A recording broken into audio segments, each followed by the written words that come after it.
Detroit Bob, you're going to want to watch this week's episode because I'm finding some great vinyl down in Florida. So wait till you see what I dug up at this place, Port St. Lucie. I'll sum it all up. Be aware, it's going to drop Friday at noon. RockMine number 32.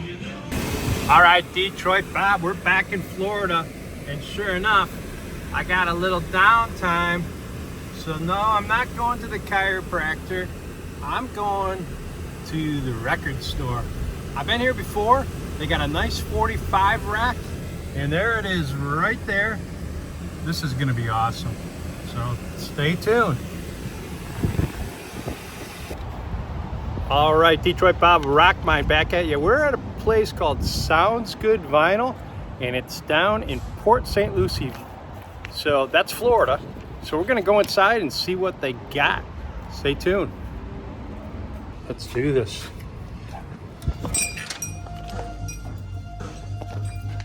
You guys still have a 45 section in the back?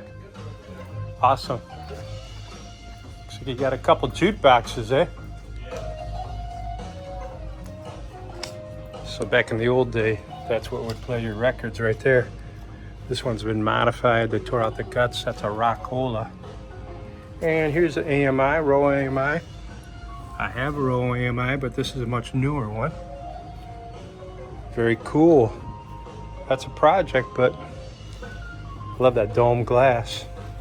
And check this out, the 45 rack. Picture sleeves, non-picture sleeves. Let's go to work.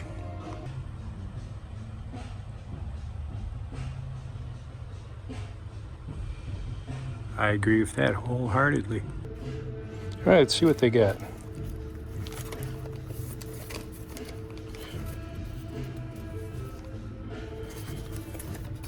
These are the $7. That might be worth it for $7. Guns N' Roses, Patience. Looks like I'm going through them one by one.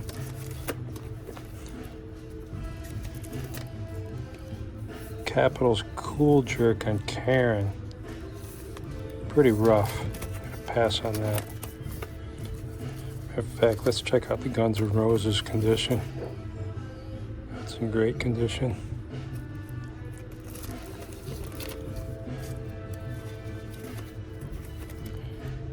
Zoom in a little bit.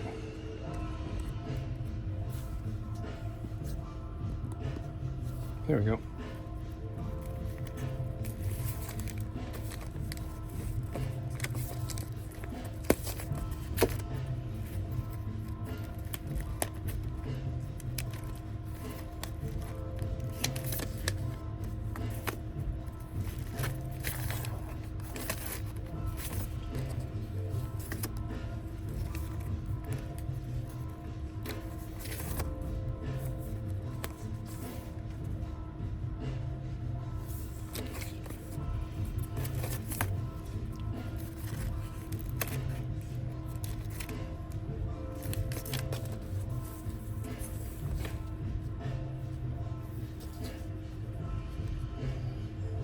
Pretty good record. A little rough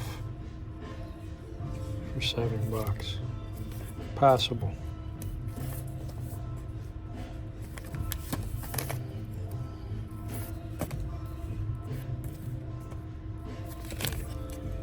You got a Marvin Gaye on the list somewhere.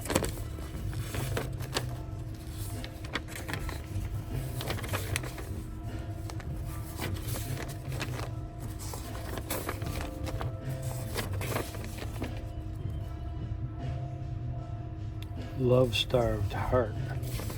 Oh, Tamla.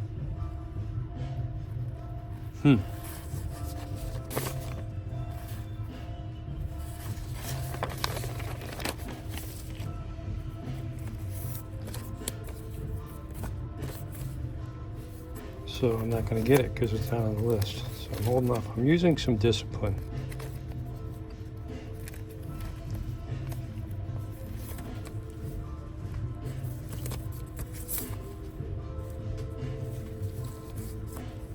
great song.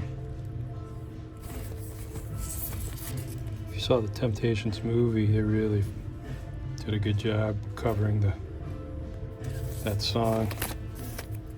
I recommend that movie, by the way, The Temptations. It came out about 20 years ago. Just incredible. What I like about this place is I have tons of privacy back here in the back of the store. No one's bothering me, and I got tons of time. I'm not on the clock. No one's tapping my shoulder, and I don't have to be anywhere.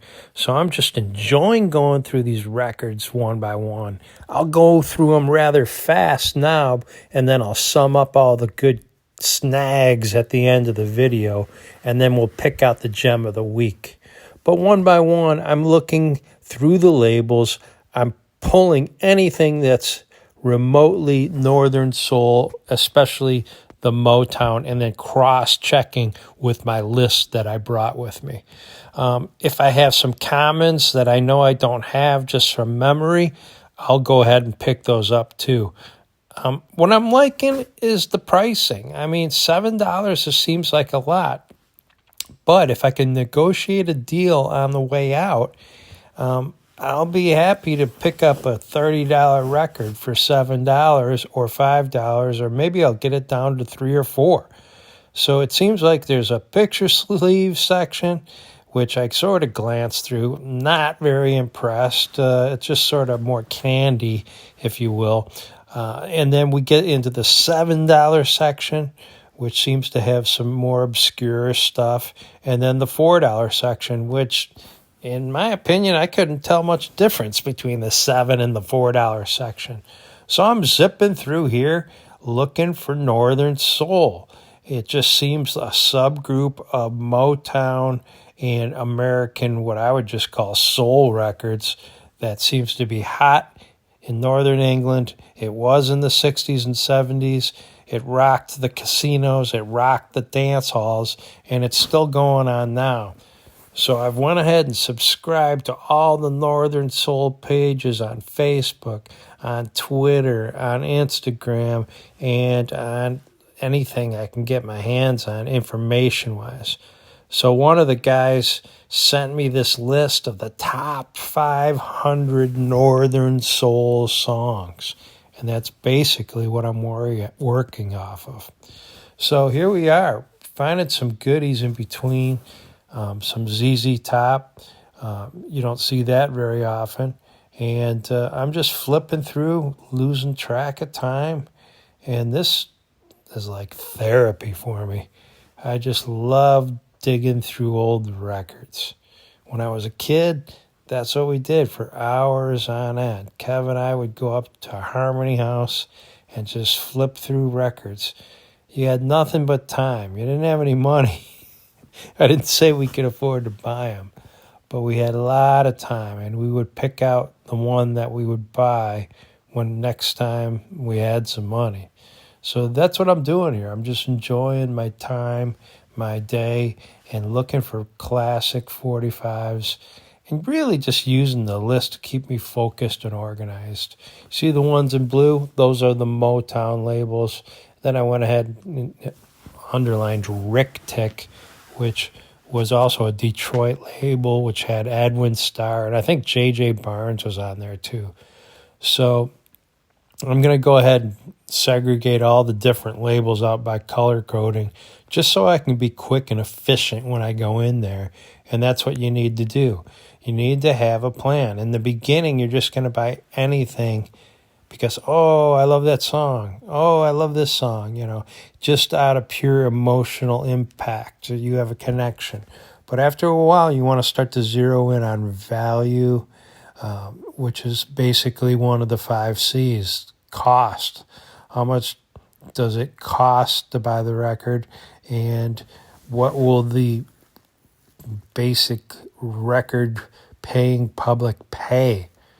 And it all is about supply and demand.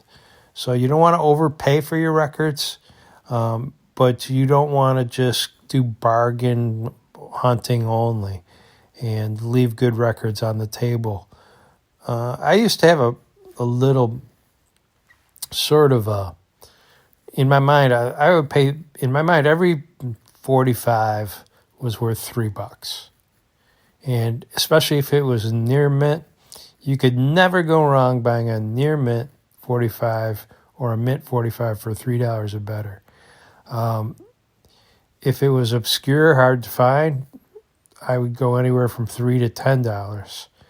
If it was something over $10, I would have to sort of know that this is very, very hard to get, and I would be into Discogs looking up the value.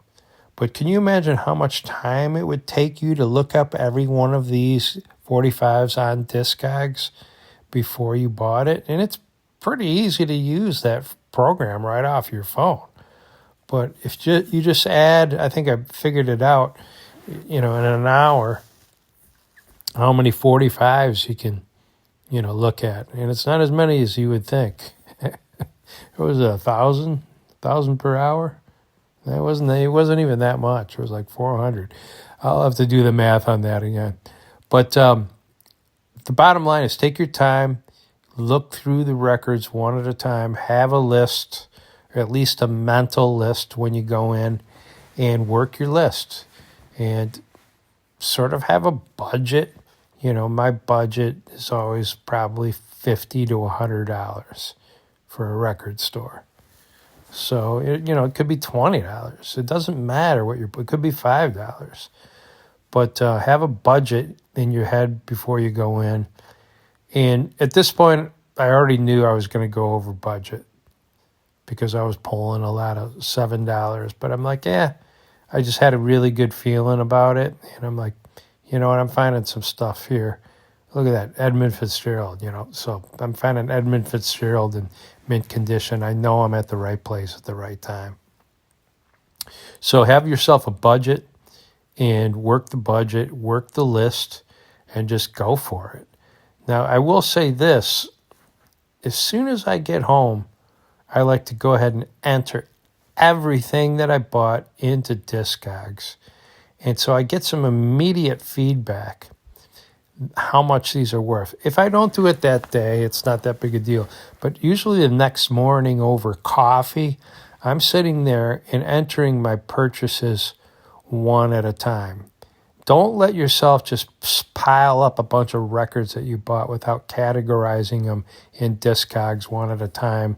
It's sort of the cost of doing business time-wise. If you're going to spend the money, then do your due diligence to your collection and enter it into Discogs so that you can have that as your digital database. Believe me, you will learn so much about these records just by going through the tedious process of entering them one by one. And I say tedious, it's not really that hard to enter these things. It's just a little bit time consuming, but during that time, you will find out things like who published the song, who wrote the song, where the record was pressed, what year it was pressed. Are there any variations of that pressing? Are there any errors? Look into the little notes section. You'll see all sorts of cool stuff carved into the dead wax of the record that you didn't even know was there. Even sometimes there's little notes. Jack White, Third Man Records, he's famous for putting a bunch of little mystery notes and phrases in the dead wax. But so were some of the older guys too. You'll learn that the Midwest, towns like Evansville, Indianapolis, Gloversville, Pinckneyville, Oswego, all these little obscure towns scattered all over the United States had these pressing plants. Rockville, all over, Southern Plastics. Where were these places and where did they go? They just disappeared, like American history. Some of them are no longer around. I'm sure a handful of them are. So back to real time. Let's look at some. Yeah, Motown.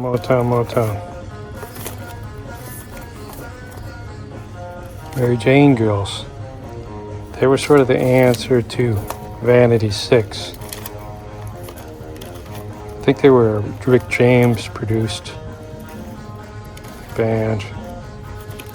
Motown Yesteryear is sort of Motown's twofer series of reissues. Blue Moon by the Marstells on Cool Picks, Cold Picks. Jackie Wilson.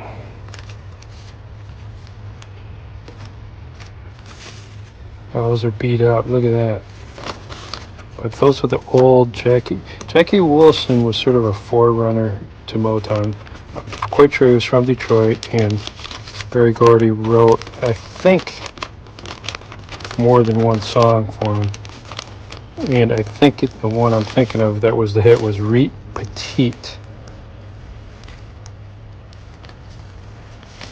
Great party tune there. 8675309. Jenny. Let's dance. Cat people. Passing Pocket. I got a lot of copies of that. Discipline. Motown. Someday We'll Be Together. Great intro on that. It's funny going back now, you listen to these songs in clean stereo. The first time I heard them was off of an AM radio with one little tiny 2 or 3 inch speaker, and you get a whole different feel. This goes out by Alice Cooper. That's a jukebox record, backed with Gutter Cat. It's a little rough.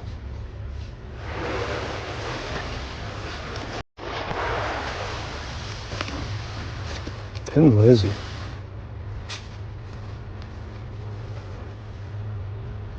And you don't see Thin Lizzy that often. I'm gonna pick it up for $4. Getting a little bit off the map here.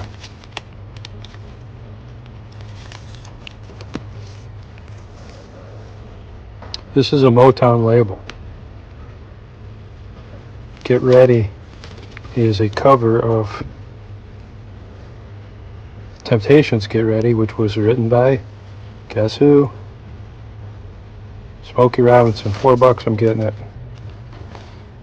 I'm gonna get out of here.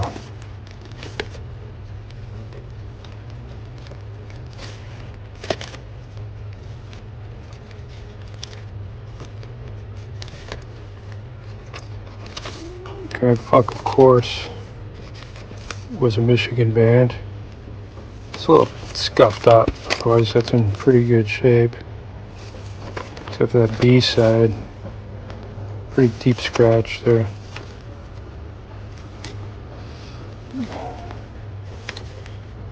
Zoom in a little bit.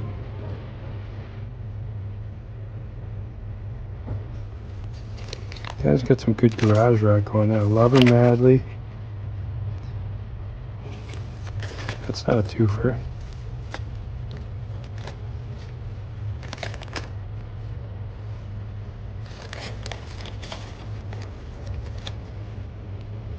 Pinball Wizard.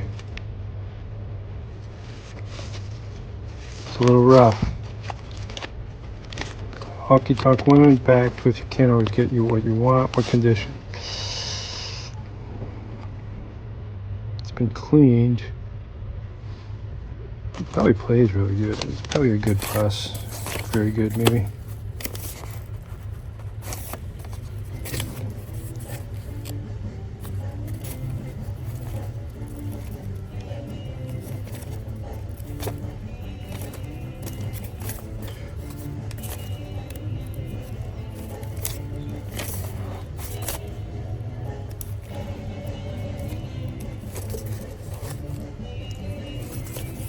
Love Is All Around with Wild Thing. Great twofer there. That's that collectibles label. Atlantic's Oldies series. Try a Little Tenderness with Satisfaction. His version of Satisfaction is awesome, if you haven't heard it. Motown, that's a newer sleeve, so Night Shift by the Commodores. I forgot about them. That's after Marvin Gaye died. They had that hit. He was a friend of mine. And I think it was called Night Shift. Night Ranger.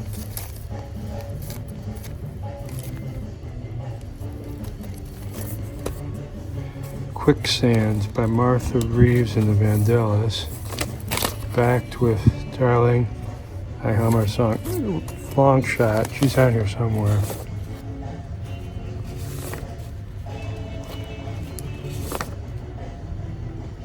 One Way Out is what I'm looking for. This is just really beat up, but if it was One Way Out, I'd buy it.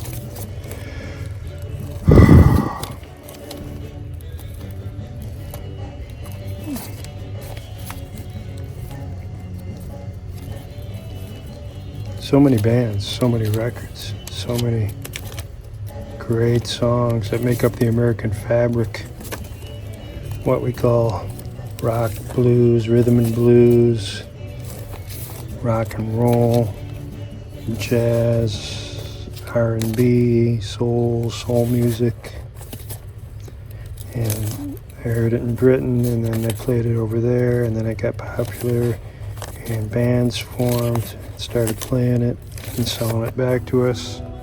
I was called to Say I Love You. Another later Stevie hit, once again on Musicquarium. I had it was double LP. Very, very neat album. Really taught me to appreciate Stevie. Scandal, I thought she was great. Patti Smith. And then she just sort of dropped off the map. Lionel Richie. Here's a VJ. That's VJ Records right there. Stay by the Four Seasons. And you can see the AARP stamp is just insane. It's like the Grand Canyon. This is in good to fair condition, so I'm gonna pass. I think I've got it anyways. There's Lean on Me. Brownsville Station. You know them, right? Smoking in the Boys Room. They're another Michigan band.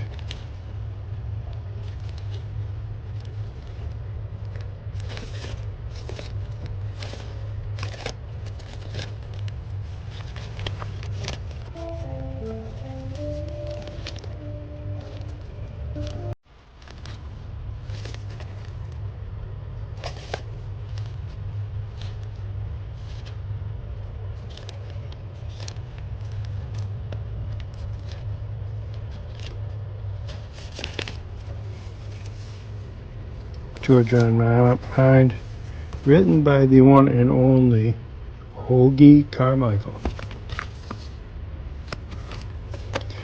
Could be Indiana's greatest songwriter right there. Okay, Take a Ride, Mitch Ryder, Shirelles, Foolish Girl, Will You Still Love Me Tomorrow? Steve Perry touring again? Is that what someone told me?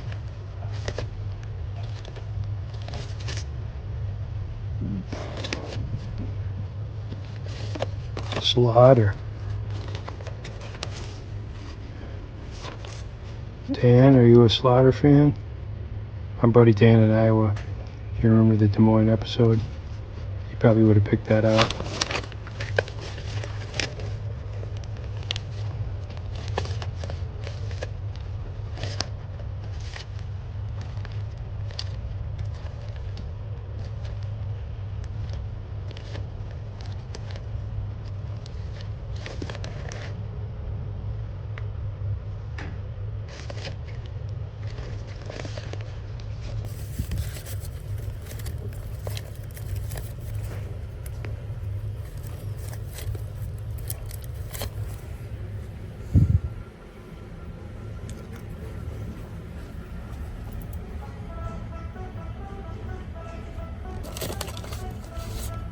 I got a separate section for picture sleeves.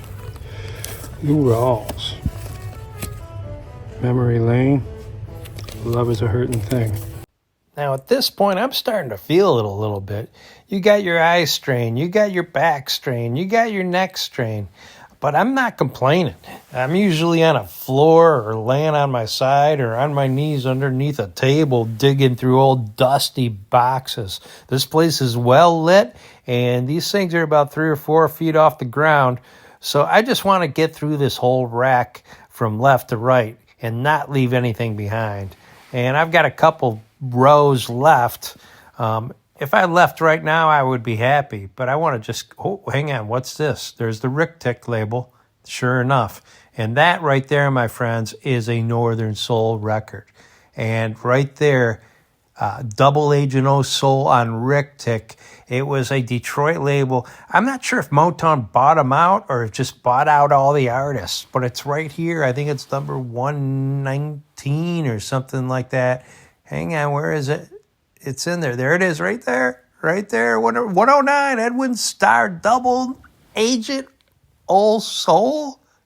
How cool is that? This one, Oh, wow. So, yeah, right there. I'm finding... man, that's a good one. Back to Gordy now, which is a sort of a letdown. We're looking at DeBarge, but wow, that's a cool find. And I've definitely worked up a thirst, so much so that we went to the Jetty Bar that night. Yes, the infamous South Island Jetty Bar, which has the famous 151 rum, which they mix into something they call a rum runner, which the Detroit Bob first got his name in this little bar right here, the Jetty Bar. So I had to make a triumphant return to see if she still had me on her playlist. You know, brand new lady, she had a great setup. We had a great time. And just be careful of those things. They are potent. Don't drink more than 2. Hey, this is Detroit Bob. I'm down here in sunny Florida, and we did some vinyl digging at a place called Sounds Good Music. And not only did it sound good, but it produced some great soul, R&B, 45, Northern Soul gems. And one of them just sold as soon as I listed it. So I'm going to go through them one by one. Remember, I've been working this list, and it's got all the Motown Detroit labels that cross over into Northern Soul, which is sort of a Northern England phenomenon. And I walked out of there with a bag of 50 records. So that's always a good thing. I paid a little bit more, but I'm not going for the bargain bin stuff. I'm going for the quality stuff, the stuff that I know that is going to have value. And I'm learning and I'm developing a little sense of what has value and what doesn't. So make sure you click subscribe, watch, and comment too. Even if it's funny, just comment, because that drives up my numbers, and I get to tell more stories when my numbers go up and reach more people. So that's all good. I'm going to go through these records one by one, and I think you're really going to enjoy it. So stick with me. Cheers. All right, Detroit Bob, back at you. First thing I've done is taken this Northern Soul 500 and highlighted all the Motown in blue.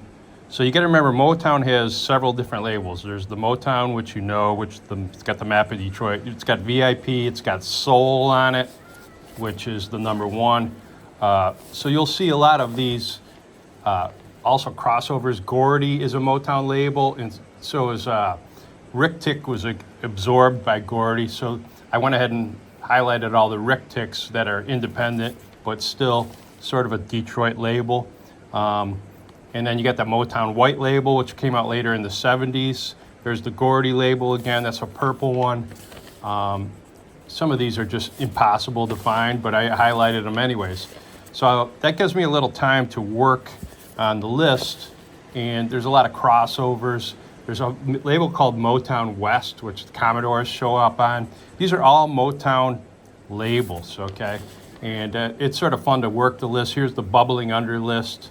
Tamla is another Motown VIP. All Motown labels, and there's a reason Barry Gordy did this. When I took the museum tour, they said they would only let 2 hits per label be on the radio, so he created about 6 different labels.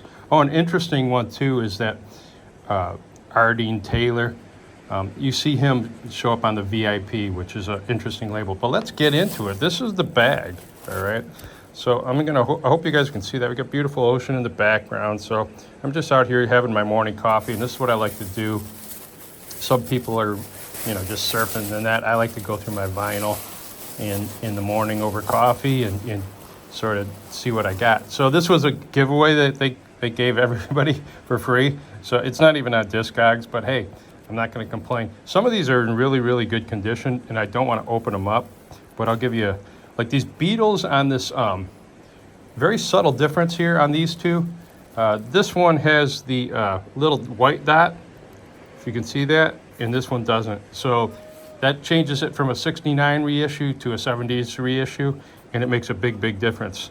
So I don't want to get a lot of these out because I got some condition issues. I don't want to get any sand on records. So paperback writer. These were listed for $7, but I didn't pay $7. I'll tell you how I worked that out at the end. Some of these I just couldn't pass up. So some of them are overpriced at $7, but what you want is that one that's a $50 record that you get for $7. So if everything's $7 and then $4, you know that he did sort of like blanket pricing. Whole Lot of Love backed with Livin', Lovin' Made. You just can't say no to that kind of stuff. And Pink Floyd, if you ever, anything Pink Floyd's hot. Money, backed with Any Color You Like. Run Like Hell, backed with Don't Leave Me Now. This is probably not a $7 record. It's probably a $3 record. But as you see, you can negotiate when you buy a lot and sort of give a bulk rate. We did that. Queen just sold their catalog for $1 billion. So even if this isn't worth $7 now, I'm going to keep it on the shelf. And I got to believe that their catalog prices are going to go up. This is a great record. I never had it. Mustang Sally.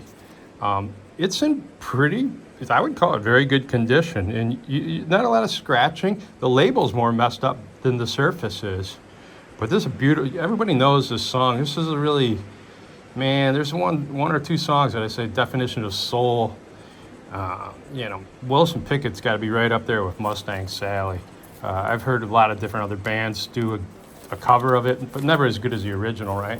Guns N' Roses, they have a great cult following, a great rock following. They could have been a huge band. They are a huge band. They could have been bigger, in my opinion. But you got a copy of Patience. I picked that up. Alice Cooper, personal favorite. He's got some Detroit roots, and he used to live up in Pontiac with the band, I believe. And I always pick his stuff up. So for $4, yes. Hello Hooray is actually worth more than the hit, which is No More Mr. Nice Guy. Hello Hooray was a minor hit, showed up on his greatest hits package, but that's a nice looking record. Queen, a little older one, Killer Queen. This was just all over Detroit rock radio back in the day. And Somebody to Love, once again, Queen picking up on that catalog for $4 a piece. Hell yes. Queen, We Will Rock You. And this is a reissue label, Spun Gold they called it. It's always almost always a twofer. We get We Are the Champions on the back. Whenever you see this logo, that's Prince's little Paisley Park studio. And they're actually calling this the Minneapolis Sound now. Anybody who was underneath Prince's tutelage, and Sheila E. sort of came in as Vanity was walking out the door, and she was really talented. I remember she was really good percussionist, not only that, a singer. So she collaborated with Prince, and I sort of collect everything in the Prince family. Queen, Play the Game. It's a lesser known song, A Human Body. So that's how that works. When you're out there, you're looking for Northern Soul, but you're picking up everything in between too. So here you go. This just screamed slow bop. So I picked it up, and it was a pretty good purchase. Chubby Checker ends up this being one of his lesser known songs. I thought maybe I got lucky on it. I picked it up. It's not a Northern Soul. Bob Seger, Old Time Rock and Roll. I was told that this was the #1 jukebox record of all time. So this is the original Capitol sleeve. Look at how clean this is. I would give it a very good plus. It's almost near mint. And then Sunspot Baby. If you don't know that song, you should. Boy, that was a great one off of Night Moves. And what a great song. You just, every time you think Seeger, oh yeah, he's old, he's washed up, and you just go through his catalog, oh my God, he had some great hits. Hendrix, pick it up all the time. You don't see Hendrix on 45 very often, especially in this condition. Yes, it's a reissue, okay, but look at how clean that are. Purple Haze, backed by Foxy Lady. That is just a great pickup there. And my buddy Johnny got me into Buddy Idol, or Billy Idol, Buddy Idol. So I always pick up Billy Idol because Johnny's a big fan of his. So I got a lot of his stuff. I think he's poised for a little bit of a comeback. I think he's in the middle of a comeback. He's touring, I know that. And he's back with Steve Stevens. Great band. I saw him in '84 up in East Lansing. Poison. And Alice Cooper, man, he just kept going. In '89, he put out this hit called Poison. I just love this song. And I don't know why. I can't get it out of my head. I just love this song. I've seen him perform it. Desmond Child, D Child, is that who helped co-write it? Off the album Trash. I don't think I'd ever buy that album, but Dylan, a twofer, Positively 4th Street. And this is Columbia Collectibles, so it's sort of a cross collaboration between those two labels. I don't know, for all I know, Columbia owns Collectibles. Subterranean Homesick Blues and Positively 4th Street. Positively 4th Street, correct me if I'm wrong, it never was on an album. I think it was only released as a single. It's a great breakup song. Yeah, you get a lot of nerve, right? I sang that one a few times. Hello, Goodbye by the Beatles. I would give this a very good. It's got a weird font, and when I looked it up, I Am the Walrus, I couldn't find the exact same font. So that I put down as a label variation. And sometimes you get the different labels that could mean the difference between a $10 record and a $50 record, just the font being different. Elton, man, this album changed my life. I started listening to this about 12 or 13. It was like crossover from comic books to seriously listening to music. And there was a bunch of characters on this album. And one of them was Benny and her friends, the Jets. Or was Benny a guy or a girl? We don't know. Harmony, just a great minor chord, sort of a semi-sad, melancholy, great song, Harmony. So those are both off Goodbye Yellow Brick Road, which was a really great, sort of a concept album in my opinion. Twist and Shout by the Beatles. Once VJ realized they had a hit on their hands, they started doing these reissues, and they sold millions of them, so they cranked these out. But I didn't have a copy of it. There's a place. That's sort of a B hit, but Beatles are Beatles. Rolling Stones' Emotional Rescue. I had this album the day it came out. Played the heck out of it when I was stuck in the woods in northern Michigan and Down in the Hole. I love that song. So I know all these singles, A and B side by the Stones, because they usually would put a lesser known album cut as the B-side. Beast of Burden, once again, that was the bigger hit. When the Whip Comes Down was good. That was Stones trying to do punk, and I think they pulled it off on that song. And here we are. Is it Beatles 498, The Holy Grail?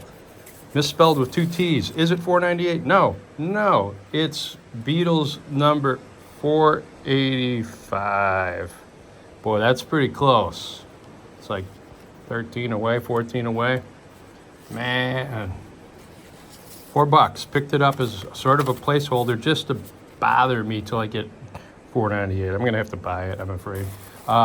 ZZ Top. Not often do you see Tush on record, but there it is. A little sticker on the pretty good shape. I would call it very good plus. So pick that up. LaGrange is another good one to pick up by them. I think they're having a little bit of a resurgence. The Doors on that Spun Gold, and that's Elektra's. See, around 3 or 4 years later, they reissue this stuff, and they say, well, let's match up Touch Me with Hello, I Love You.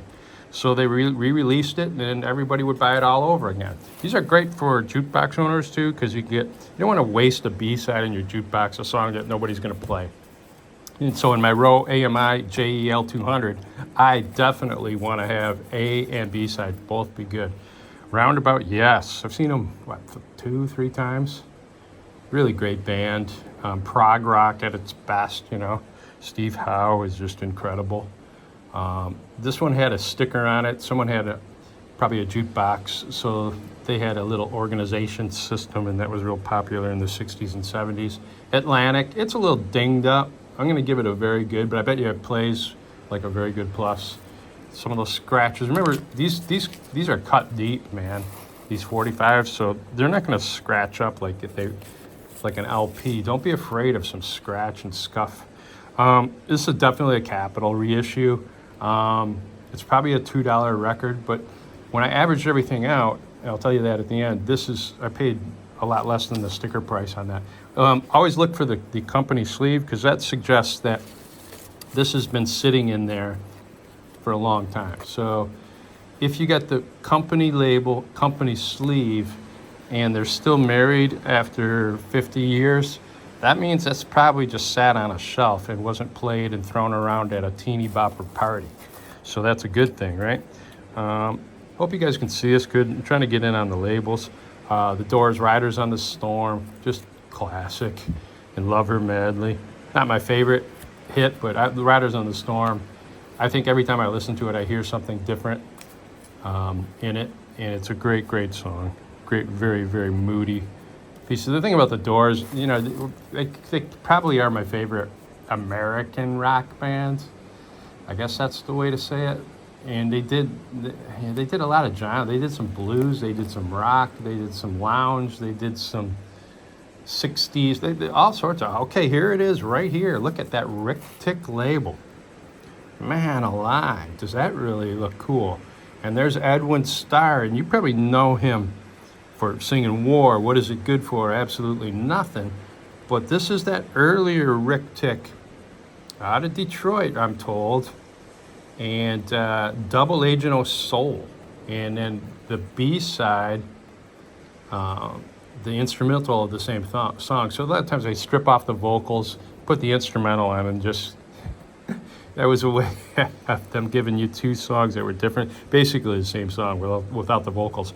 But I would not have known this if it hadn't have been for right here. And I got really excited because I did see it right there. I don't know if you guys can see that or not. Edwin Starr, Double Agent O' Soul, number at 109 on the list of the Northern Soul Top 500. And my buddies in England, the Northern Soul guys, you know who you are. Thanks for sending me that list. I've been working it. I've been having a ball. Eventually, I'm going to start selling in England so that you guys can buy some of the stuff that I find. But this was a good trip. I found that one. Stevie Wonder, For Once in My Life. Now, here's an example where the sleeve does not match the record. Okay, Monument is a different record label. And For Once in My Life, I didn't know that I had a copy. It's a little dinged up. It's got the cutout hole. But I will definitely keep that in my collection and add it to the list, right? Rare Earth, another obscure or not so obscure Motown label. So a lot of these songs, like Get Ready is a Temptation song. It's actually written by William Robinson, who is Smokey Robinson. But Rare Earth, it was the name of a label. And I think R. Dean Taylor recorded on the Rare Earth. But the giveaway is Joe Bett, because Joe Bett is a subsidiary of Motown. Here is a Motown record company in 1970. But Rare Earth was a great band, and they did a great cover of this song. This is the 2-minute version. I think they have a 19-minute version of it, which is pretty awesome. Magic Key, and that's the B-side on that. So who knows? I'm not familiar with it, but they were a great band. So Motown was great because they were giving their songs to other people who were re-recording them and making hits out of them. A lot of them stateside, and even more so, I think, across the pond in the UK.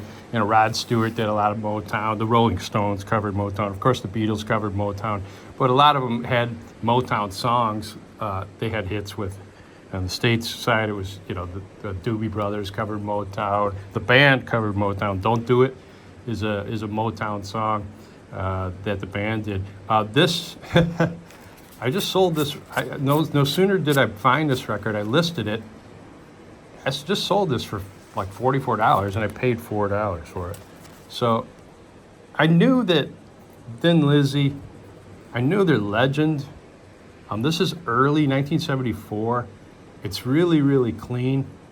And so it had been sold, I think, once for like $42. So I thought, I'll put $44. Boom, sold 3 hours later. So just as soon as I listed it for sale. So who knows, maybe this will be the gem of the week. I'll look it up and get some more info on it.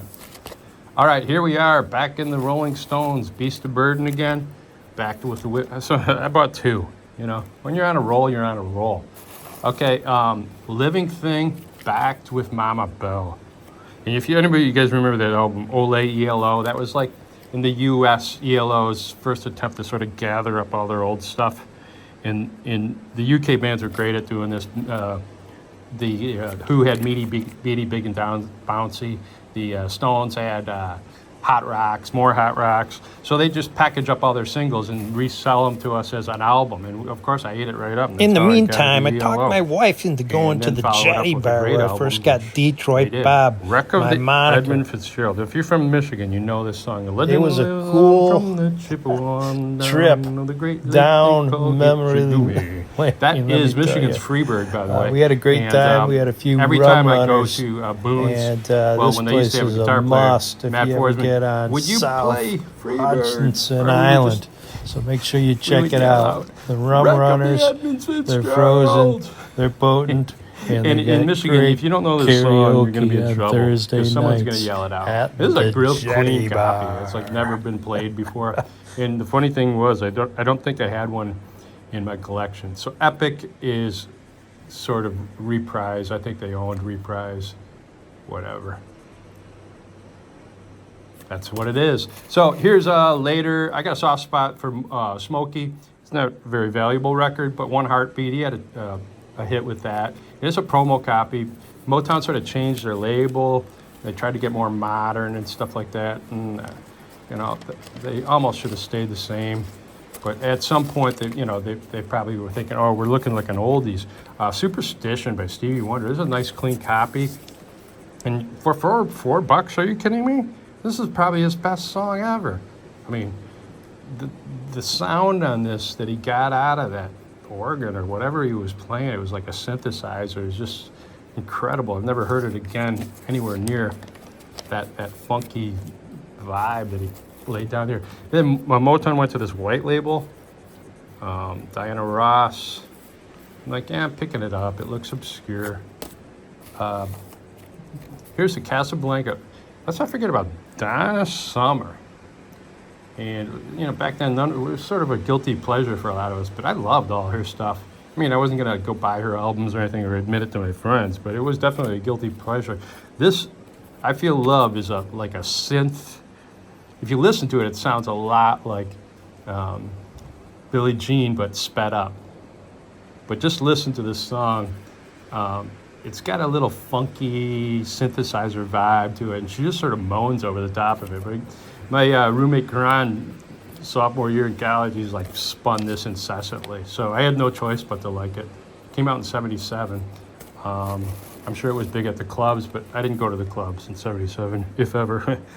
Can't Hurry Love. I mean, look at how clean this is. And I'm picking it up for $4. I just have to say yes to that. The biggest girl group of all time is the Supremes. I match up their sales versus the Go-Go's and see who has the more records sold. And I bet you the Supremes probably blow them away. But it's just a clean copy, so yes, I'm going to pick it up. Absolutely, that's a double yes. Let's put that back in the sleeve. We got one more here, and I'll tell you how much I paid. And Backfield in Motion is a great song. They play on a Smoky Soul Town all the time by Mel and Tim, an obscure one. And I saw that and I jumped on it. Jimmy Clanton, I don't know this song, but this is that collectibles label. They almost always have good 2-4s. And so I got up to the front desk and I'm like, okay, Detroit Bob, blah, blah, blah, RockMine, subscribe, blah, blah, blah. And I said, how much is all this going to cost me? And he rang it up. He goes, you're at $225. And I'm like, you do volume discounts? He says, yes, we do. Okay. And then finally, he says, how about $175? I said, how about $150? He goes, okay. So I ended up paying $150 for these 50 records. I mean, do the math. I'm at $3 a record. So, no, I didn't pay $7 a record. I paid on the average $3 each, $3.21 each. Good shop. I would recommend going there. And let's pull the gem of the week. But make sure you hit that little button on the lower right, subscribe. That helps me keep this thing rolling. And watch and learn and comment so that you can stay up to date with all these great classic rock 45s. They're actually little pieces or nuggets of American history. And I think our story is going to be told through records as much as it is those things called books that nobody reads anymore.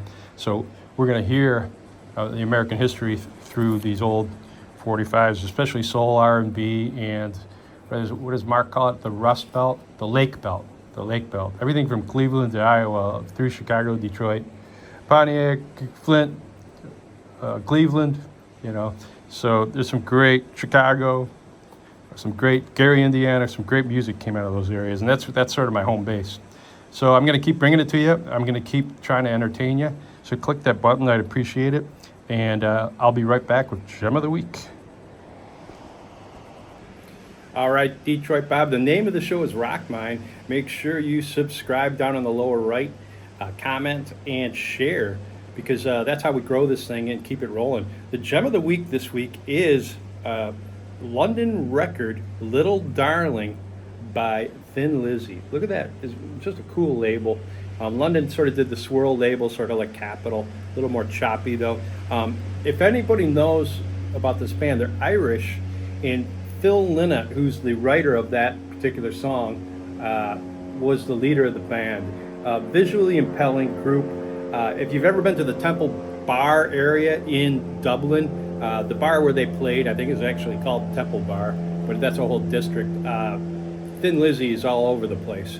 And this is an early release. This came out in 1974 on Decca, and it looks like London and Decca were probably co-issuing this stuff. It's on a London label. Like I said, just a really, really cool find. And I gave it a near mint rating as far as condition, and guess what? Bought it for $3.21 and sold it for $44 last night. So 47 wanted and only 7 had. My wife's like, you could have sold it for $100. I'm like, I don't care about making the money. I just wanted someone to get this in their hands. So the rocker is the B side right there, and very cool looking label, cool looking record.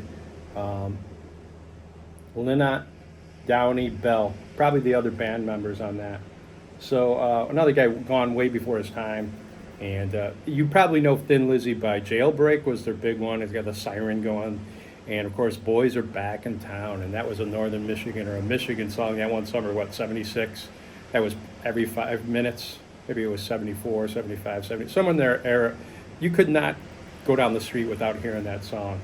And they got some great music. I've gotten into their catalog a little bit, and I want to get into it now. I got this into the hands of somebody who really, really wanted it, and I'm happy for that.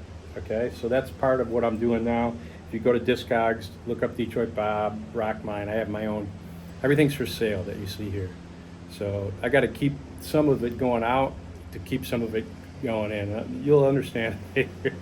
10,000 records is a lot of records. So I love you all. It's been a great episode. We'll see you next week. We got some other great vinyl to dig for you. And we're going to find those rare rock and roll gems and bring them to you once a week. Later.